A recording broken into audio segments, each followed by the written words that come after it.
아, 제가 우리 가포교에 와서 놀란 게 많은데, 아, 찬양하시는 분들이 너무 찬양을 잘하신다. 저도 뭐 음치는 아닌데 찬양을 너무 잘하신다. 이제 그거하고 오전에 예배를 이렇게 두 번씩 들으시는 분이 많아요. 지난주에 제가 장로님 한 분께 여쭤봤습니다. 장로님 예배 두 번 들으시는데 힘들지 않으세요? 근데 두 번을 계속 그렇게 들여오셨답니다. 성가대도 찬양대도 두 번 하시는 분들이 계십니다. 놀랬습니다. 뭐 우리나라 대한민국에 그런 분들이 별로 없으실 것 같은데 너무 참 존경스러운 분들이 많으십니다.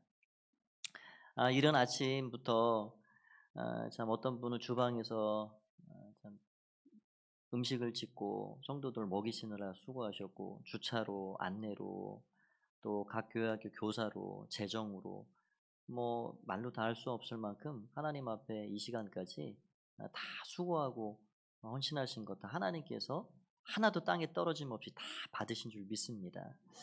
우리 모두의 그 마음이 하나님 앞에 아름답게 상달되어서 정말 몸된 교회가 더 날이 갈수록 더 든든하고 바르게 아름답게 서가는 그런 귀한 은혜가 우리 가운데 있었으면 좋겠습니다. 오늘 재직 헌신 예배인데요. 말씀 읽은 본문으로 우리는 한 팀입니다. 이 제목을 한번 은혜를 좀 나누고자 합니다. 한번 저를 따라서 해보시겠습니까? 우리는 한 팀입니다. 한 팀이 참 좋은 것 같아요. 우리는 한 팀입니다. 사람이란 존재가 이제 혼자 살 수가 없잖아요. 사람 인자가 이 작대기 이렇게 고여놓은 거지 않습니까? 그래서 등을 혼자 밀을 수조차 없는, 이 등이 가려워도 누군가 와서 이렇게 도와줘야 합니다. 뭐든지 마찬가지입니다. 사람이 혼자 할 수 있는 일이 많은 것 같아도 혼자 할 수 있는 일이 굉장히 적은 것을 보게 됩니다. 배를 움직이는 것도 마찬가지입니다. 여기 이제 우리 마산 지역 이렇게, 저는 계속 내륙 지역에만 충청도, 서울 이렇게 살아가지고 바다 오니까 너무 좋아요. 뭐 그냥 조금만 나가면 바다가 보이고 너무 좋습니다. 바닷가에서 이렇게 배를 통해서 고기도 잡고 뭐 하시는 이제 분들이 많이 계시겠죠. 그래서 배를 움직여 가는 걸 보면 뭐 선장 한 분만 있는다고 그게 배가 잘 가는 게 아니고요. 거기에 항해사도 필요하고 조타수도 필요하고 기관을 맡을 사람도 필요하고, 또 뭐 통신을 연결해서 이렇게 좌표를 찍고 방향을 설정해 준 사람도 필요하고, 하다못해 제일 중요한 또 한 분은 또 위치는, 그 모든 사람들이 뭐 하루 한나절 갔다 오는 거라면 괜찮지만 며칠 몇 달을 이렇게 비행 먼 곳을 갔다 오면 그 모든 배에 있는 배 선원들을 먹여주는 이 식당 팀이 필요한 겁니다. 굉장히 중요한 자리죠. 이 교회가 마치 배를 움직여 가는 것과 같습니다. 하나님께서 오라 하시는 그 목적지가 있는데, 그 목적지까지 배가 안전하게 정말 정로로 잘 가려면 수많은 사람들이 각자의 위치에서 각자의 역할을 잘 해줄 때 그게 되는 겁니다. 교회는 담임 목사의 어떤 혼자의 힘으로, 또 당회 혼자의 어떤 기관의 힘으로 뭐 그런 게 아닙니다. 권사님들의 어떤 한 부서의 힘으로 우리 모두가 어우러져서 함께 가는 것입니다. 그래서 오늘 본문 말씀에 보니까 여기 11절에 그렇게 말씀합니다. 그가 어떤 사람은 하나님께서 사도로 부르시고, 또 어떤 사람은 선지자로, 어떤 사람은 복음 전하는 자로, 어떤 사람은 목사와 교사로 삼아주시고 불러주셨다. 그러니까 다양한 자리로 다양한 직책을 통해서 사람들을 부르셨다라는 걸 보게 됩니다. 그럼 왜 그렇게 그럼 하나님께서 다양하게 불러주셨는가? 교회 안에 다양한 직분과 직책으로 사람들을 불러주셨는데 그 목적은 12절에 보니까 분명합니다. 그 목적이 이렇게 되어 있어요. 12절 같이 아까 읽었지만 한 번 더 읽어볼까요? 12절입니다. 시작. 이는 성도를 온전하게 하여 봉사일을 하게 하며 그리스도의 몸을 세우려 하심이라. 그리스도의 몸을 세우는 것, 그게 최종의 목적입니다. 근데 그 그리스도의 몸을 세우기 위해서 어떠한 작업이 진행이 되어야 하는가? 성도가 온전하게 서서 봉사의 일을 잘할 때 그리스도의 몸인 교회가 잘 서게 된다는 것입니다. 그러니까 어떤 이는 사도로 선지자, 요즘에는 사도 선지자 이런 명칭과 부르심이 없지만 어떤 이는 장로로, 어떤 이는 안수집사로, 또 권사로, 목회자로, 집사로 이렇게 다 각자의 자리에 불러주신 것은 그 리더들을 통해서, 우린 다 리더들입니다. 중직을 맡고 있다는 것 자체가, 재직이라는 것 자체가 이제 리더의 입장에 있는 것인데, 그 리더로 선 그 자리에서 성도들, 이제 갓 세례를 받거나 교회에 입교하거나 이런 분들이 있습니다. 믿음이 약한 그런 성도들을 온전하게 세우는 그런 역할을 하게 하기 위해서 하나님이 각자의 직책으로 사람들을 불러주셨다는 거예요. 성도들을 잘 온전하게 세워가지고 그들로 하여금 우리와 똑같이 이 봉사하는, 기쁨으로 헌신하고 즐거움으로 봉사하는 사람들로 서게 해서 그들의 손길이 모아져서 그리스도의 몸, 이 하나님의 교회가 온전하게 서 가도록 만드신다. 이것이 오늘 본문의 말씀입니다. 예수님께서는 십자가 희생을 통해서 이 땅에 남기신 것이 있는데, 이게 사람들이죠. 제자들입니다. 11제자, 거기에 플러스 한 명이 더 됐죠. 사도 바울, 이런 사도도 있습니다. 이런 제자와 사도들을 하나님이 왜 세우셨을까? 예수님이 마지막 승천하시기 직전까지 그 제자들을 세우시고 당부하시고 그렇게 가셨는데, 왜 세우셨을까?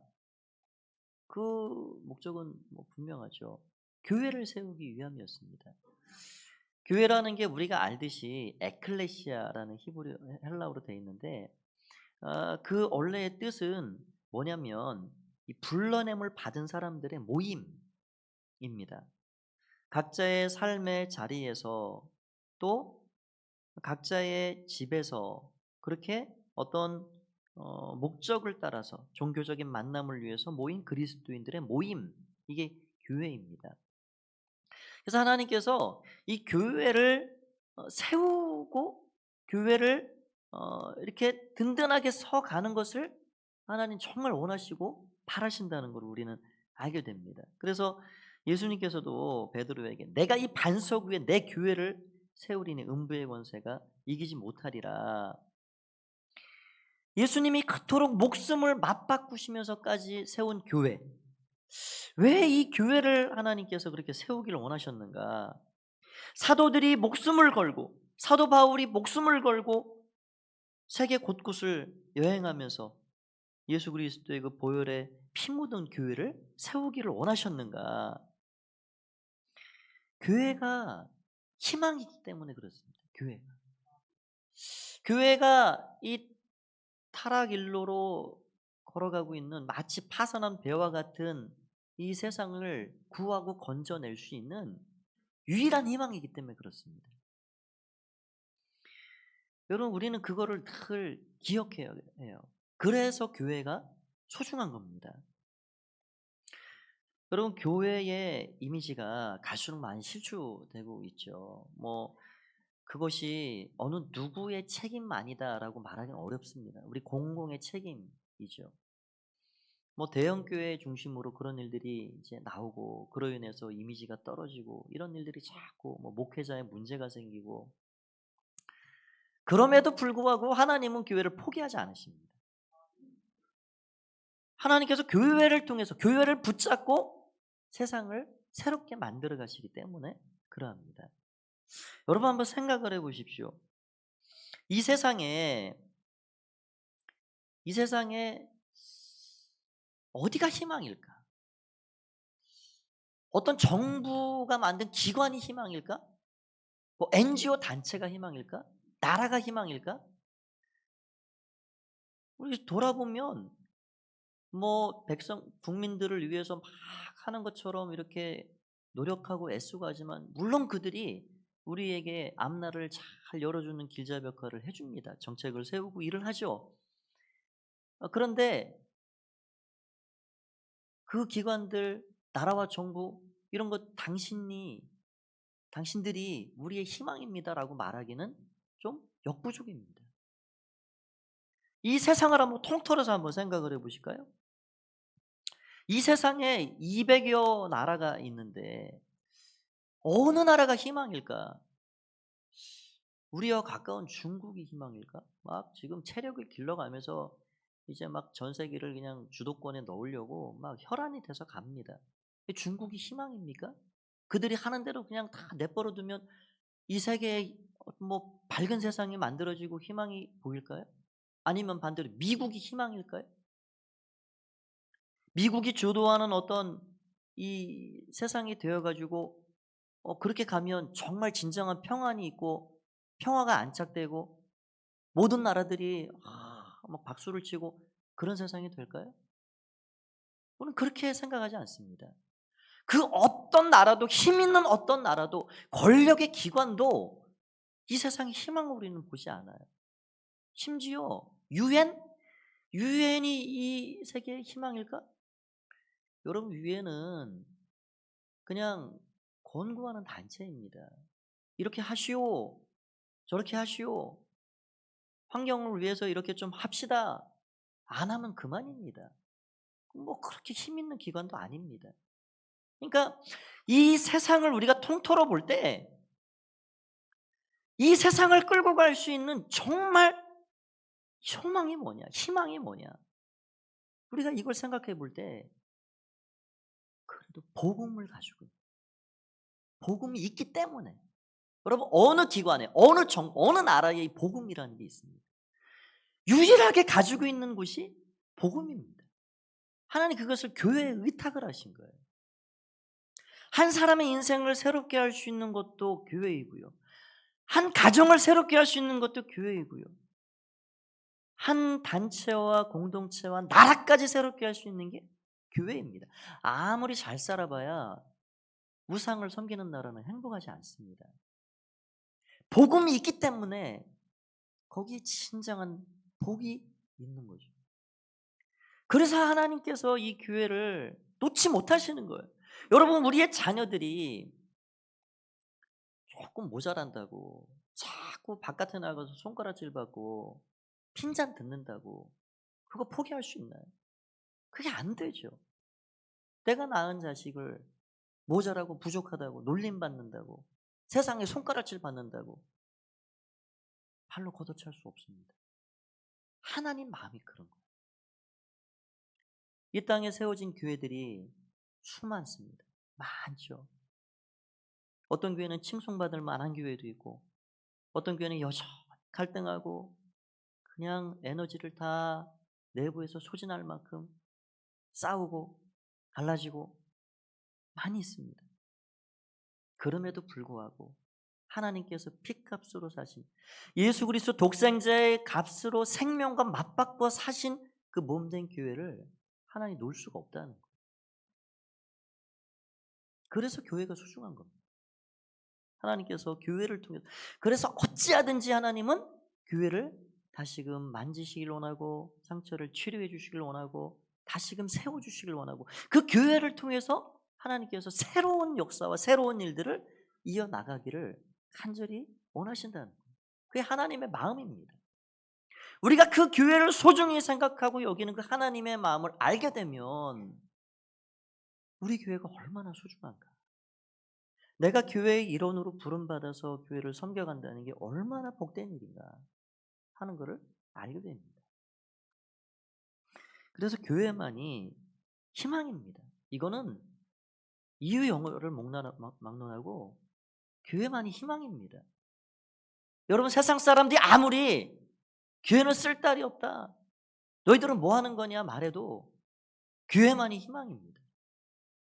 우리에게 새로운 새 창조를 가져다 줄 것은 복음밖에 없습니다. 복음을 우리가 가지고 있기 때문에 그래요. 여러분 그래서 많은 사람들은 하나님의 사람들을 바라봅니다. 하나님의 사람들을 통해서 희망을 보는 거예요. 희망. 세상이 어두워질수록 작은 촛불이라도 드러납니다. 빛을 발하게 되어 있죠. 너희는 세상의 소금이다. 너희는 세상의 빛이다.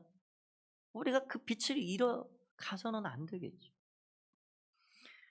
그래서 하나님의 사람들이 바라볼 때 우리를 통해서 소망을 보고 미래를 보고, 아, 가포교회가 이 마산 지역이 있으니까, 이곳에 이렇게 터를 잡고 있으니까 빛이 난다. 그래도 좋다. 가포교회 성도들이 우리 아파트에 사니까 좋다. 나와 함께 이웃된 게 너무 좋다. 세상 사람들은 그걸 보는 거예요. 그래서 우리들을 늘 바라보는, 세상을 향해서 우리는 빛을 발하는 그런 하나님의 사람들로 살아가야 하겠습니다. 하나님께서 우리에게 살아가도록 하는 삶의 방식, 그런 삶의 스타일이 있죠. 늘 기쁘게 살고 감사하게 살고 배려하고 오래 참고 나보다 남의 유익과 공동체의 유익을 구하고, 이러한 성도의 삶을 통해서 세상은 소망을, 희망을 보는 것입니다. 하나님 기대하시는 것이 바로 그것입니다. 그래서 우리가 교회에 와서 예배 드리는 것도 너무 귀하고 좋은 일이지만, 우리가 더 힘써서 예배하고 살아야 할 곳은 교회 바깥입니다. 우리는 집안에서도 예배를 드릴 수 있고요. 우리의 회사와 일터에서도 예배를 드릴 수 있습니다. 우리의 삶의 환경에서 예배자로 사는 거예요.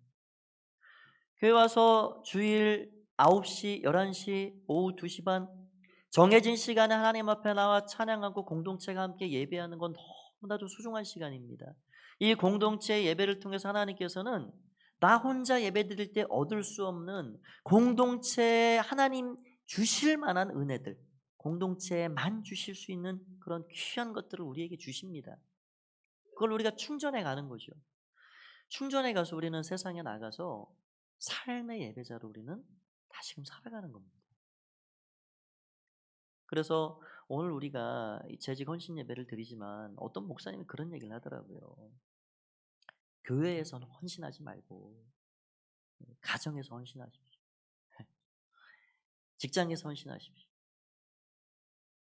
헌신 예배를 하나님께 올려드리고 우리의 삶의 자리에서 우리가 더 헌신하고 살아가는 그런 삶의 모습이 우리에게 필요한 것입니다. 그래서 우리를 통해서 하나님께서는 세상을 변화시키시기를 원하시고 그 궁극적인 목적을 통해서 우리를 사용하십니다. 하나님은 교회를 통해서 세상을 변화시키기를 원하시고 우리를 통해서 사람들을 변화시키시기를 원하십니다. 그래서 이런 것들을 큰 테두리에서 보면은 이게 큰 싸움입니다. 영적 싸움입니다. 세상은 세상이라 불려지는 그 세상에서 말하는 가치관과 물결이 있습니다. 그거에 이렇게 그냥 함께 휩쓸려 내려가면 어 죽은 거와 다름이 없죠. 그래서 우리는 이 세상이라는 이 거대한 바위덩어리 같은 이 상대와 우리가 싸워가는 거예요. 세상 사람들이요, 교회에 그렇게 호의적이지 않습니다. 여러분, 저 시골에 사는 아무것도 모르는, 낯 놓고 기억자도 모르는 할머니 할아버지들도요, 예수하면 싫어합니다. 그게 사람의 마음에 있는 본성이에요. 죄성이죠. 교회가 해를 끼치거나 뭐 성도들이 하면 착한 일 하죠, 뭐 나쁜 일 하고 살아갑니까? 그럼에도 불구하고 교회가 싫은 거예요. 그러니까 이런 세상에 대해서, 세상을 상대해서 어떻게 보면 우리의 싸움이 참 계란으로 바위치기 같은 느낌이 때로는 들어옵니다. 마치 다윗이 거인 골리앗을 상대하는 것 같습니다. 그럼 이러한 싸움에서, 이러한 전투에서 어떻게 하면 우리가 승리할 수 있을까? 이 전투, 막 싸움 이러면 너무 좀 예, 전투적인 느낌이 격렬하고 막 그런 느낌이 나서 제가 이것을 스포츠 경기로 좀 이야기 드리겠습니다. 우리가 게임을 한다 생각할 때 이 게임의 강도가 굉장히 높은 겁니다. 세상과 우리가 대항해서 믿음으로 하나님의 사랑 크리스찬으로 살아간다는 것 자체가 이게 강도가 높은 게임이라 하는 겁니다. 이 게임은 두 번의 경기가 없습니다. 이 장기판 같이 바둑판 같이 이번 판 끝났으니까 한 판 더 두자 그런 게 아닙니다. 우리 인생이라는 장기판이 그렇습니다. 엎어놓고 훈수를 누굴 통해서 받아도 뒤로 물을 수가 없어요. 한 판 끝나면 끝납니다. 우리 인생이라는 경기장이 그래요. 두 번이 없습니다. 이 경기에서 우리가 어떻게 하면 승리할까? 마치 이 마지막 이 끝나는 종료 타임이 얼마 남지 않은 이러한 경기와 같은 이 게임에서 어떻게 하면 승리할까? 여러분, 교회의 세상을 향한 싸움, 믿음을 향한 싸움, 이것이 마치 그래서 어떨 때는 월드컵 결승전과 같고 메이저리그 7차전과 같은 거. 지면 끝이다. 절박함을 가지고 우리가 이 경기를 임하는 것입니다. 여러분, 경기에 막바지가 됐다 그러면 막 열을 올리죠. 승리하기 위해서. 제일 박진감 넘치는 게임이 농구 같은 게 아닌가. 농구를 가끔 보면요. 이 축구야 뭐 골이 잘 들어가는 게 아니니까 야구도 마찬가지고요. 끝나면 끝나나 보다 그러지만 농구 경기 같은 거는 1분 1초를 다투는 경기입니다. 이 마지막 4쿼터에 남은 막 한 골 넣고 또 따라가고 엎치락뒤치락 하면서 남은 3분, 2분, 1분, 마지막 10초, 1초까지 어떻게 될지 모르는 거예요. 그러면은 끝나기 10초를 남겨놓고 작전을 짭니다. 작전 타임을 갖는 거예요. 우리 이렇게 하자. 너는 여기 위치하고 너는 공을 받아서 3점 라인에서 딱 슛을 던져라. 이렇게 작전 타임을 짜고 최상의 승리를 위해서 그 시간을 다 소진하는 겁니다. 상대팀의 이 공격 기회를 주지 않을 만큼 그렇게 하는 거예요. 그래서 어떨 때 이 버저비터라는 게 있죠. 끝나는 종이 쫙 울렸는데 공이 이렇게 손에서 떠나면 그게 유효합니다. 그래서 슛이 딱 들어가면 그게 또 역전이 되기도 하고 아주 마지막에 박진감이 넘치는 경기죠. 우리가 하나님의 팀으로 부름받았습니다. 하나님의 팀으로 부름받아가지고 지금 이 거대한 세상이라는 이 상대팀과 경기를 하고 내 개인도 마찬가지입니다. 근데 시계를 보니까 얼마 남지 않은 것 같아요. 막 막바지를 치닫습니다. 그러면 우리는 더 마음을 모으고 집중해서 우리 팀이 승리할 수 있도록 마음을 모아가는 거예요. 여러분, 우리에게 시간이 많이 남은 것 같지만 많지가 않습니다. 어떤 목사님이 한번 대충 계산을 해봤대요. 인생을 짧게, 요즘은 백수 시대가 돼서 뭐 더 오래 이제 사시지만 70을 놓고 계산을 해봤더니 70세를 산다 가정했을 때 하루가 24시간이잖아요. 근데 잠자는 시간을 계산해 보니까 뭐 의사들이 의하면 하루 8시간을 자야 건강을 유지할 수 있다. 8시간 평균을 해보면 24시간 중에 8시간 빼면은 3분의 1이 날아가는 겁니다. 우리가 70세를 놓고 볼 때 20시간이, 그러니까 20세, 20년이 넘도록 잠을 자고 사는 거예요. 그럼 먹는데 시간은 얼마나 걸릴까? 그럼 먹는데 얼마나 걸릴까요? 10분 만에 그냥 확 먹고 하루에 30분이면 3끼를 다 드시는 분 계신가요? 1시간을 잡아도 24시간 중에 3시간을 먹는 데 투자하는 겁니다. 거기에 입고 씻고 샤워하고 힘드니까 좀 쉬고 이런 거 다 따지면요 3분의 1이 또 훅 날아갑니다. 거기에 여러분 뭐 20살이 될 때까지는 학생이라고 무슨 뭐 봉사하거나 그러기가 참 어려워요.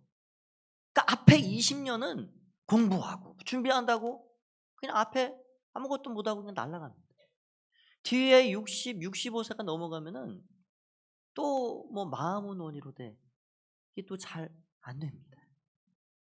그러니까 앞에 20년 날아가고 뒤에 5년 10년 날아가고 잠자는데 3분의 1 날아가고 먹고 자고 씻고 쉬고 3분의 1 날아가고 그렇게 해서 계산을 해 봤더니 결국 주회전에 와서 봉사하고 일하고 하나님의 나라를 위해서 헌신하고 살아가는 시간이 결국 많아 봐야 15년 아니면 10년 그것밖에 안 된다는 거예요.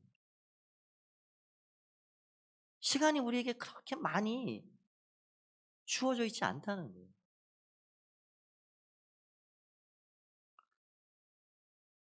그러니까 시편 기자가 그래서 지혜를 가졌으면 좋겠다. 우리에게 우리날 계수함을 알게 하십시오. 내가 나의 날을 이렇게 잘 이렇게 한번 헤아려 보고 내가 시간을 흘려 떠내려 보고 허튼 데 쓰지 않고 내가 주님을 위해서 하나님의 영광을 위해서 주님의 몸된 교회를 위해서 일할 수 있는 시간이 너무나도 한정적이고 제한이 되어 있는데 그나마 열심히 한다고 해도 이 시간이 한정이 되어 있는데 내가 이리 빼고 저리 빼고 내년에 할게요. 후년에 할게요. 좀 마음에 찔리시는 분들 계시죠? 이렇게 하면 우리가 정말 주님을 위해서 일할 수 있는 시간이 얼마나 되느냐는 겁니다. 많지가 않다는 거예요. 누구를 위해서 하지 않습니다. 담임 목사를 위해 일하는 것이 아니고요. 어느 누구를 위해 누구 보라고 하는 것도 아닙니다. 저는 지난주에 말씀드렸듯이 제가 뭘 주도적으로 이렇게 하고 싶지 않습니다. 그냥 한 선에 서서 제가 조금 앞서 가고 싶은 마음이 크지 같이 하고 싶은 마음이 제 마음에 큽니다. 그래서 자발적으로 누가 억지에 의한 강권이 아니라 물론 서로가 서로를 강권하고 해야 하지만 자발적인 마음으로 내가 가지고 있는 재능이 이러한 것이고 내가 이러한 일은 내가 잘할 수 있고 자발적이고 자원하는 마음으로 우리가 서로의 그런 봉사의 일에 우리가 참여해서 교회를 잘 세워가시면 좋겠다. 그 마음입니다. 그래서 우리가 이 싸움을 이 경기를 하면서 어떻게 하면 우리가 승리해 갈 수 있을까? 먼저는 이 세대를 본받지 말고 하나님이 정말 기뻐하시고 원하시는 그 뜻이 무엇인가를 잘 분별했으면 좋겠다 하는 것입니다. 로마서 12장 2절 말씀 우리가 잘 알듯이 너희는 이 세대를 본받지 말고 오직 마음을 세례비함으로 변화를 받아 하나님의 선하시고 기뻐하시고 온전하신 뜻이 무엇인지 분별하도록 하라. 이 세대를 본받지 말라라는 거는 이 본받아라는 게 이제 영어로 카피로 되어 있습니다. 카피. 우리가 복사기 카피하면 이거 넣으면 똑같은 게 나옵니다. 버튼 누르면. 세상 사람들이 살아가는 삶의 모양, 스타일, 가치관 그거 똑같이 카피하듯이 그렇게 살지 말라. 그건 너희들이 그렇게 살아갈 삶의 스타일이 아니야. 너희의 삶의 기준은 하나님이 무엇을 기뻐하시고 원하시는지 그 온전하신 하나님의 뜻이 무엇인지 그거를 잘 분별해서 그 뜻을 따라 살아가야 돼. 그게 하나님의 말씀입니다. 여러분 그래서 우리가 거스를 수밖에 없어요. 어떤 부분은 우리가 순응하고 인정하고 참여하고 반드시 그렇게 해야 하지만 때로는 어떤 것들은 세상에 거슬러 살아갈 수밖에 없습니다. 연어처럼 목숨 걸고 뛰어 올라가면서 그렇게 살아가야 할 부분들이 있다는 거예요. 승리를 위해서 우리가 그것을 인정하고 의식하고 우리가 또 함께 생각할 것은 승리를 위해서 우리는 하나님의 팀으로 부름받았다라는 사실을 우리는 인식해야 합니다. 저를 한번 따라서 해보시겠습니까? 우리는 하나님의 팀으로 부름받았습니다. 우리 모두가 하나님 나라를 세우는 너무나도 놀라운 일에 부름을 받았습니다. 하나님의 팀으로 부름받았다. 이게 얼마나 감격스러운 일인가요? 청와대에서 이번에 뭐 총리도 바뀌었고 뭐 장관도 또 수시로 바뀌고 뭐 그러는데요. 내가 당신이 필요합니다. 아니 여기 창원시청에서 가까이에 당신이 필요하니까 조금 우리 팀에 한번 합류합시다. 그래도 그게 영광스러운 일입니다. 네, 영광스러운 일입니다. 별로 거부할 사람 없겠죠. 그런데 위대하신 하나님, 세상을 새롭게 하시고 주관해 가시는 그 하나님이 나의 팀에 합류하자. 우리를 콜링하신 거예요. 그 얼마나 감격스럽고 영광스러운 일일까요? 이게 특권입니다. 정말 거룩하고 영예스러운 영광스러운 그 일에 우리를 합류시키는 그 하나님. 근데 예수님이 비유하시죠. 나의 잔치자리에 함께하자. 저 바빠요. 저 밥 갈러 가야 됩니다. 제가 어제 소를 사서요. 소 밥 갈러 가야 됩니다. 우리 아들 장가 보내야 됩니다. 세상사에 너무 파묻혀가지고 하나님의 부르심에 응답하지 못하고 많은 사람들이 살아간다는 거예요. 재직이란 무엇이냐? 내가 세상살이에 바쁘고 분주해도 더 중요하게, 더 부르심에 응답하면서 하나님 앞에 우선순위를 정하고 그 부르심에 맞게 살아가는 겁니다. 그래서 이 부르심을 늘 생각하고 이 영광스러운 일에 내가 참여하는구나. 하나님의 팀에 내가 부르심을 받았구나 라는 것을 늘 잊지 말아야 합니다. 고린도서 5장 18절에서 20절 말씀에 우리를 어떠한 자리로 부르셨는가 이렇게 말씀합니다. 모든 것이 하나님께로서 났으며 그가 그리스도로 말미암아 우리를 자기와 화목하게 하시고 또 우리에게 화목하게 하는 직분을 주셨으니 곧 하나님께서 그리스도 안에 계시사 세상을 자기와 화목하게 하시며 그들의 죄를 그들에게 돌리지 아니하시고 화목하게 하는 말씀을 우리에게 부탁하셨느니라. 이 얼마나 위대한 위임입니까? 너희가 나와 세상을 화목하게 하는 자리로 내가 너를 불렀어. 함께하자. 나의 팀에 합류해서 일을 함께하자. 말씀하시는 거예요. 부탁하셨다. 그러므로 우리가 그리스도를 대신하여 사신이 되어 이 땅에 보냄받은 마치 대사처럼 사신처럼 그렇게 우리를 보내주셔서 하나님이 우리를 통하여 너희를 권면하시는 것까지 그리스도를 대신하여 간청하노니 너희는 하나님과 화목하라. 아무리 우수한 선수들을 보유한 팀이라도 그래서 우리가 한 팀으로 부름받은 자들로 서로 연합해야 합니다. 선수 한 명 한 명이 우수해도 연합하고 함께 이게 마음이 어우러지지 않으면 이게 좋은 성적을 낼 수가 없는 것이죠. 그래서 우리는 한 팀으로 부름받은 하나님의 팀이다라는 사실을 늘 기억하고 나아가야 하겠습니다. 다음으로는 승리를 위해서 선수는 훈련되어져야 한다는 것입니다. 저를 한번 다시 따라서 해보시겠습니까? 선수는 훈련되어져야 합니다. 위대한 선수는 만들어지는 것입니다. 훈련되어 가는 것입니다. 태어나면서 만들어진 사람은 없습니다. 수없이 넘어지면서 쓰러지면서 실패를 거듭하면서 훈련이 되어 만들어져 가는 것입니다.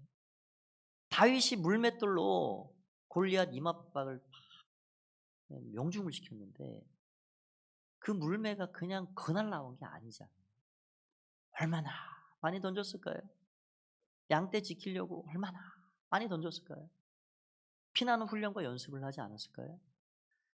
피겨 여왕 김연아 선수가 지금은 뭐 제 은퇴를 잘 안 나오지만 얼마나 많이 쓰러졌을까요? 얼마나 무릎팍이 깨졌을까요? 수많은 피땀 흘린 훈련을 통해서 그 영광을 얻는 거예요. 모든 사람이 마찬가지입니다. 우리나라 뭐 여자 골프들이 많지만 그거 한두 번 치는 게 아니에요. 한두 번 쳐서 그렇게 되질 않습니다. 우리가 하나님 앞에 아름답고 귀한 일꾼들로 하나님의 교회를 위해 쓰임받는 사람들이 되려면 좋은 선수들이 되려면 훈련받아야 됩니다. 훈련되어져야 합니다. 여러분 우리 찬양대에서 이렇게 찬양을 해도 어떤 합창단에 들어가 찬양을 해도 노래를 해도 이게 내가 노래 잘한다고 자신 있다고 내 힘껏 목소리 다 내 가지고는 안 됩니다. 지휘자가 그런 걸 원치 않아요. 태짜 맞습니다. 내가 내 힘껏 목소리를 낼 실력과 재주가 있어도 그거를 아름답게 만들어가는 거예요. 소리 내라 할 때 내고 줄여라 할 때 줄여가는 거예요. 그래서 훈련되고 다듬어질 때 내 소리만 튀는 게 아니라 한 팀이 아름다운 하모니의 소리를 내가는 겁니다. 그게 훈련이에요. 우리는 예수 그리스도의 좋은 군사로 부름을 받았습니다. 군사가 내 멋대로 내가 하고 싶은 시간에 일어나고 놀고 싶은 시간에 놀고 밥 먹을 시간 내 시간 내가 정해서 하고 그게 안 되는 거죠. 그리스도의 군사들은 철저한 시간에 의해서 훈련되어져서 나가는 거예요. 우리가 전쟁을 하는데 오합지졸 아무것도 준비되지 않고 전쟁을 한다? 말이 되지 않습니다. 그래서 우리는 하나님이 말씀하신 이 훈련 교환입니다. 하나님의 말씀, 이 훈련 교환을 따라서 우리가 잘 훈련되어지고 이 훈련 교환을 숙지하고 그래서 하나님 앞에 쓰임받기 아름다운 사람들로 그렇게 우리 자신들을 들을 줄 알아야 돼요. 어느 한 사람의 목소리가 커지지 않고 모두의 소리가 함께 어우러지고 그게 팀입니다. 그래서 세 번째로는 승리를 위해서 우리는 한 팀이라는 사실을 잊어서는 안 됩니다. 한번 따라서 해보시죠. 우리는 한 팀입니다. 오늘 말씀의 제목이죠. 한 팀입니다. 우리 한 팀입니다. 우리 안에 이 팀 저 팀이 있을 수 없습니다. 고린도 교회가 그랬죠.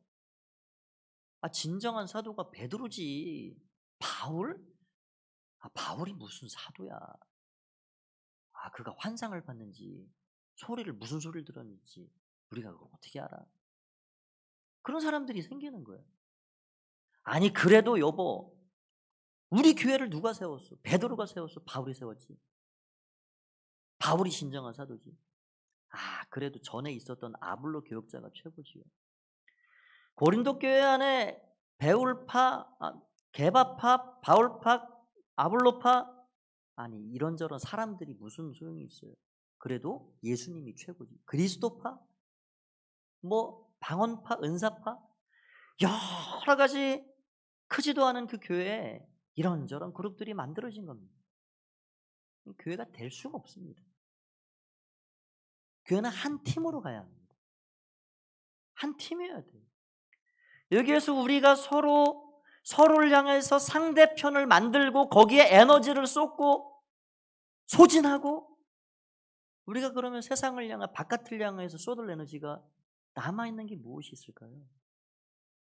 우리는 서로 격려하면서 서로를 북돋아주면서 여기에서 서로의 손을 붙잡아주면서 여기에서 서로가 서로의 힘과 에너지를 얻어가지고 그 하나님이 주시고 서로의 지체가 주는 그 힘을 통해서 그 에너지를 바깥을 향해서 가지고 가야 되는 겁니다. 그래야 우리가 선교의 사역을 감당할 수가 있고 주라가라 보내라의 사역을 감당할 수가 있는 것이죠. 우리는 한 팀이라는 사실을 한시도 잊어서는 안 됩니다. 교회가 참 어렵죠. 어렵습니다. 2명만 모여도 왼수가 생기잖아요. 가정에서. 2명이 한 팀이 되는 것도 이게 쉬운 일이 아닙니다. 그런데 우리 교회라는 공동체는 출신 배경이 다르죠. 가진 소유의 양이 다르죠. 배운 바가 다르죠. 모든 게 다릅니다. 모든 게 달라요.